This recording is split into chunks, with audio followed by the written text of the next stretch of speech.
Something I just wanted to laugh about with you all was a little article in the New Statesman called "My Adult Circumcision: How I Made the Cut for My New Religion" by Tony Dokoupil. Do you know how to say his name? I don't care. Dokoupil? Dokoupil. Looks almost French. Dokoupil. For those of you who don't know who that is, Ta-Nehisi Coates went on, was it like Good Morning America or some show? Or the Today Show, something like that.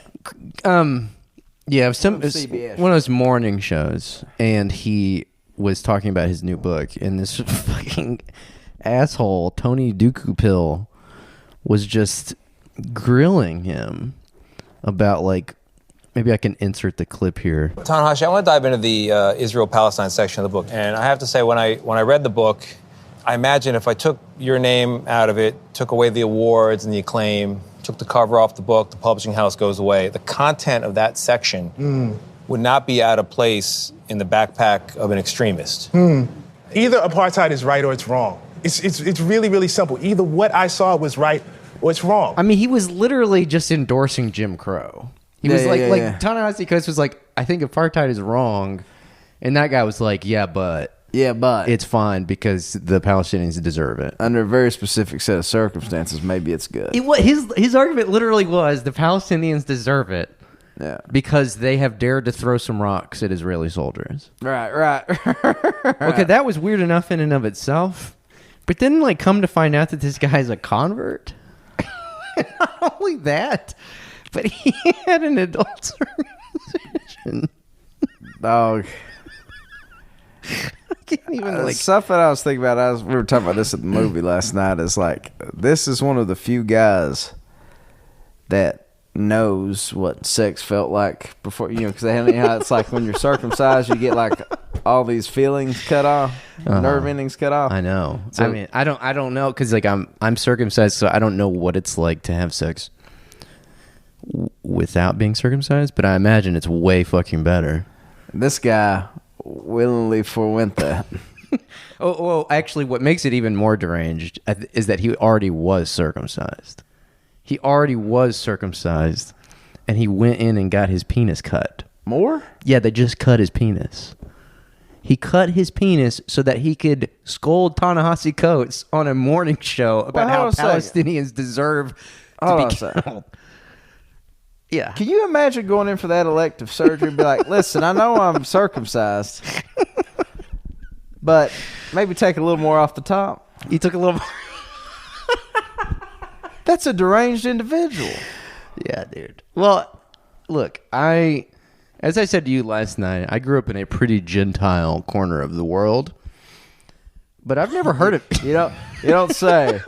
West Texas and East New Mexico, not a hotbed for Judaism. No, huh? No, it's not. But I've never heard that. I've never heard that if you convert to Judaism, you're supposed to get your shit snipped. Well, here's the thing: is I think that that's probably the boys fucking with him a little bit. It's like a new jack. It's like, nah. Well, listen, if you're going to experience the full fruits of Judaism, you got to do it. You got to do it. Mm-hmm. You know how we had the bit about the coach who couldn't stop stroking his shit? Yeah. This is the morning show host who can't stop cutting his shit. He's just, by the time he's done with his walk with Judaism, he's just going to be like a Ken doll, like just a smooth mound down there. They just keep taking more off. If you'd like to hear more about the coach who can't stop stroking his shit, go to patreon.com. Let's read this. I understand the world doesn't usually think much about adult male circumcision. You're right, and I would very much like to keep it that way. It's like having a chat about ball trampling or the Pentagon's Kevlar underwear. Even on the covered wagon side of the circumcision wars, where people fight for the foreskins of covered wagon part of the circumcision wars. Dude, like there's like that one guy that drives around that van in New York or something that like just hands out literature about the evils of circumcision or whatever. Yeah. That's what he's talking about. That's the only person talking about. He's talking about like one guy. Yeah, like one guy. It is one of those things, like I do vehemently oppose circumcision, but if you talk about it too much, it does kind of make you a little bit of a weirdo. Yeah. So, You know? Yeah. And the thing is I only have one life to live, and I'll never know what it's like to have an uncircumcised penis. But I bet it's pretty tight. Yeah. It's fucked up that you and I... It's fucked up. Like, was it the Protestant Reformation? Like, is that really what... Here's the irony. Martin Luther was a crazy anti-Semite. However, he started a religious movement where they adopted circumcision as a practice. I wonder when it started. I feel like in Eastern Kentucky, it only started in like 92. You were 7. They made you do it. Yeah, like, it's hot new craze. Hey, come on, boys. Even on the covered wagon side of the circumcision war, where people fight for the foreskins of baby boys, no one wants to talk about grown men getting their corn shucked. God. I get all of this and so much more, and yet as someone who knows the sting of this particular ritual, who volunteered for it, in fact, and signed his own check to the part-time reaper who did the job, I have to say it's not so bad. So he regrets it a little bit, but has learned to live with it. There's no need for any of us to go on treating our junk like our father-in-law's scratch-free Ferrari. It's much tougher than you think. What kind of a sick fuck? This guy's leather. Was this Dennis the Menace? We have a Leatherface guy. Like, he is literally Leatherface. And he's on a morning show that millions of people watch every morning. Oh my God. I came to this knowledge on the way to the altar of all places. I was engaged to a nice Jewish girl taking some free conversion classes at a big progressive Manhattan synagogue. I wanted to learn about something that mattered to her, and the more I learned, the more it mattered to me too. This wasn't a fur coat and summer kind of congregation. It was part of the Reform movement, only game for the high holidays, mostly casual about pork, always down with gay female rabbis. By the way... Cash about pork. Cash about pork. It's like I had to join a temple that was cash about pork, you know. When one of my own rabbis, gay female, slipped me the number of a mohel, a professional snipper, I laughed it off. Classic Jewish humor. But no. They really did talk him into this. It's hilarious. They really did. They were like, yeah, everyone's doing it. Everybody's doing it. You got anything else left down there to spare?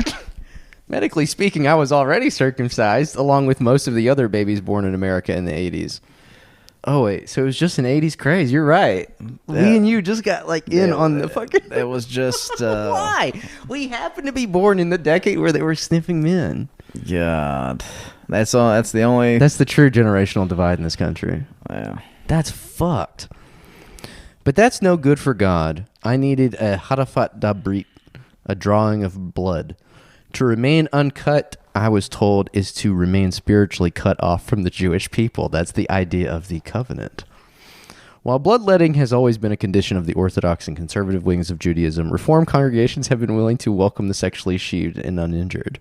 Dude, he didn't even have to do this. He was at a Reform synagogue. I'm just here's the thing, though. Have you ever, gotten a bad haircut, but there's nothing you can do about it because they took it down too tight? What's there left to work with after, you know? It really is astonishing. He literally just did this so that he could scold black writers on morning shows about how Palestinians deserve to be cordoned off and tortured and bombed. Biblical law doesn't require otherwise, neither do most of the arguments of the Talmud. But a funny thing happened to me on the road to gay, female, pork-friendly Judaism. The Reform movement began to ask more people to put some skin in the game. Dude, this guy not only should not be allowed to be a journalist, he should be shunned from polite society. The fact that you would write about this is absolutely deranged. There's not enough. He's a sick fuck. This is a sick fuck. This is a guy that's waving his cut shit around in all of our faces and just takes some sick pleasure in have us having to hear about his fucking shorn junk or whatever he called it. Shucked corn. I'm a shucked corn. Jesus. In an era when the forces of cultural assimilation pose such a daunting challenge to our By the way, one of my favorite memes is that meme where it's like country girls make do. Yeah. And she's walking away from a cornfield. Yeah. Yeah. Country girls do make do. That is true.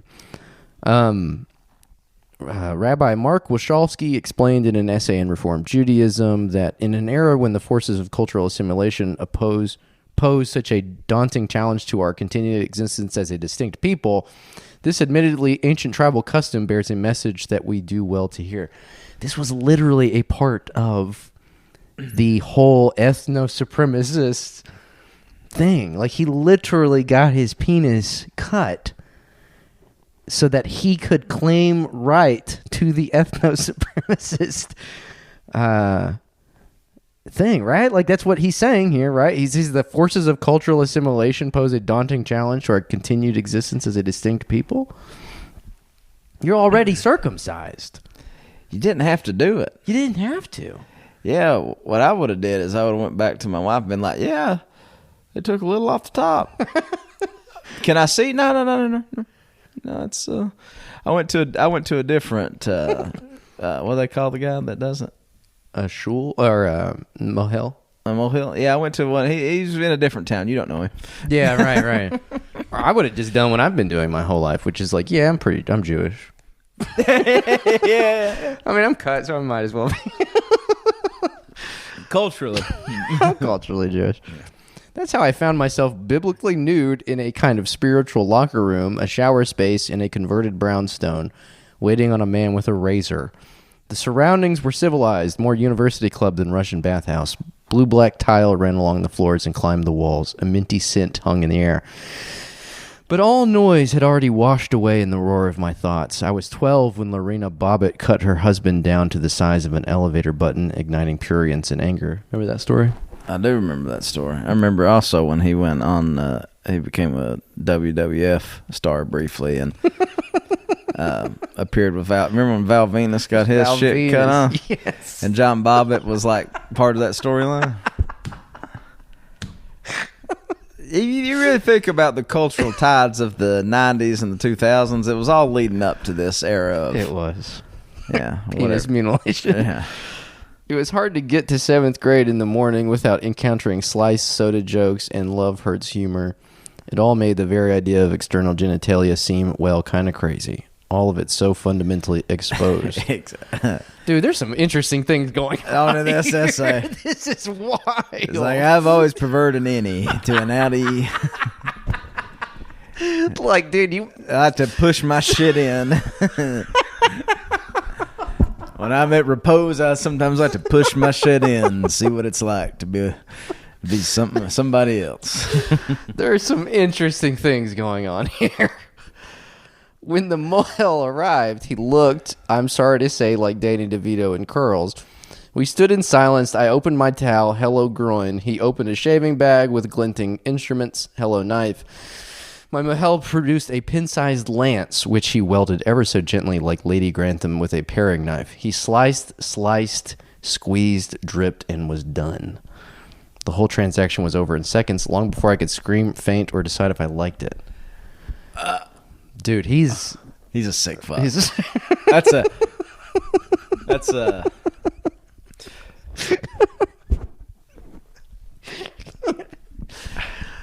what can you even say? Mohel? Mohel. Is that what they call it? Okay, so like, are these guys like barbers? You can get a bad one. I think it's, yeah, or like a tattoo artist. Yeah, it's like this is kind of a one shot deal. I need to know this guy's like the fucking Johnny Cochran of of cocksharers, We've read some fucked up stuff on this show, but this might take the fucking cake. This is taking the cake. I mean, if it was just a random guy who disappeared into the ether, but the fact that it's a guy who's shaping the opinions and manufacturing the consent of empire, of the Hitlerite state known as Israel. Yeah, like this is really something. This is going to be one of those things we look back at. I've learned who this guy was 2 days ago. Same. Because he scolded Ta-Nehisi Coates. Right. But it could be, like when you think about the Nazi regime and you like hear all these like weird asides about the kind of weird shit they were into. Yeah. Like, I think like Goebbels like worshipped Greek gods. Or into like a cult. And and all this occult shit and all this stuff. It's be one of those weird things. Like, actually, one of the guys, one of the enduring images of that time is one of our foremost black intellectuals, period. And I don't want to put it that way, but he's coming from a very specific perspective. Went on a talk show and was castigated in front of an American audience by a man that willingly underwent an adult circumcision to shore up his Judeo bona fides. When he didn't have to. And also wrote about maybe liking it. It's vague as well. It's like, I don't know what they mean by squeezed, cut and squeezed, sliced and squeezed. Like, sliced how? Like, and I mean, look, I'm not shaming anybody into some freaky stuff. I myself into some freaky stuff. But cutting your penis, you're probably not going to be able to have sex for a little bit. You're going to be out of commission for a few days. For a few days. Do you think his wife found that extremely... Oh, by the way, his wife left him and took the kids to Israel. So it didn't even work. But he decided to stay with her? He decided to stay with her. So, well, I've already been... His wife left him and took the kids to Israel, and it didn't even work. It's the thing. Maybe that's why he really does have the zealotry of a convert. Like, he went all in on this relationship, and it didn't even pan out in the end. Didn't even pan out. It fundamentally changed his worldview in life. Cut his cock to be in this relationship. It didn't even work out. Dude, she probably was just like cucking him from the start. Like, he didn't... I mean, I don't know anything about it. Okay, I'm not going to pretend to know anything about it. Maybe some of my Jewish friends could answer this. Like, if that is like part of the deal, if you convert as a convert. Once again, I've never heard that, but I've never heard that. No. But all right. But that's hilarious. It's so funny that I'm struggling to even laugh right now. Yeah. It's like one of those things that like it's going to hit, like I'm going to be at the mechanic in like 3 weeks and he's going to be telling me about like the catalytic converter or something, and it's just got like the image of that is going to hit me in the middle of like a really important detail I need to be paying attention to. Yeah. And I'll be thinking about this sick fuck getting his dick cut for a relationship that didn't even pan, for an ethno-state that's about to start a world war. So it's like, is he still trying to get to Israel to see his kids and like, or like what's happening? I'm sure he does. I'm sure he goes there a lot. Oh man, let me finish out the. That was a funny thought. Like your wife takes the kids and moves to Israel, but you want to be a deadbeat dad anyway, and you're like, listen, I'm not coming to that place. Okay, I'm not. I'm BDS here. Mm-hmm. Okay, until the Palestinian people are free, I ain't having shit to do with those little bastards. Let's read the last paragraph. Instead, I felt the way I remember feeling as a child when, rising early, I could watch light fill the woods behind my house, revealing nothing at all scary.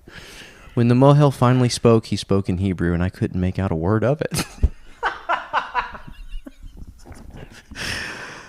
Just tourists, man.